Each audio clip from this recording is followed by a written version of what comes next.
প্রধানমন্ত্রী তারেক রহমানের সারা দেশত 5 বছরে 25 কোটি বৃক্ষরোপণ কর্মসূচির অংশ হিসেবে সীতাকুণ্ডে দ্বিতীয় দফায় আরো 30,000 গাছের চারা বিতরণ করই।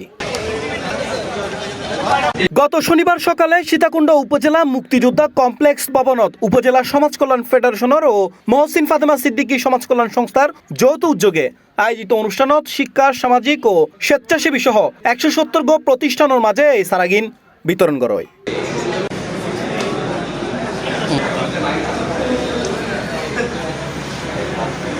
এলওয়ের চলতি বছরে সীতাকুণ্ড উপজেলার মোট 50,000 গাছের চারা রোপণ ও বিতরণ করিল সমাজ কল্যাণ ফেডারেশন। এর আগে গত 25 জুলাই প্রথম দফায় 130 সামাজিক সংগঠন ও প্রতিষ্ঠানের মাঝে 20,000 গাছের চারা বিতরণ করই।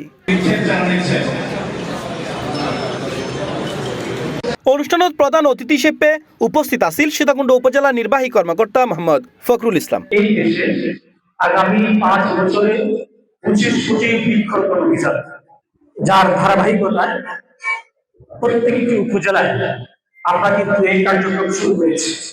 শুধু উপজেলায় না, প্রত্যেকটা ইউনিয়ন পর্যায়ে, প্রত্যেকটা ওয়ার্ড পর্যায়ে, প্রত্যেকটা দপ্তর সংস্থাকে সরকার টার্গেট নির্ধারণ করে দিয়েছে যে তোমার বছরে কত চারা রোপণ করতে হবে, আগামী 5 বছরে কত চারা রোপণ করতে হবে। এই সময় উপজেলা সমাজ কল্যাণ ফেডারেশনের সভাপতি লায়ন মোহাম্মদ গিয়াসউদ্দিন, সাধারণ সম্পাদক পলাশ চৌধুরী, সাংগঠনিক সম্পাদক লায়ন অ্যাডভোকেট মোহাম্মদ সরওয়ার হোসেন লাবলু সহ সংশ্লিষ্ট উপস্থিত আছেন।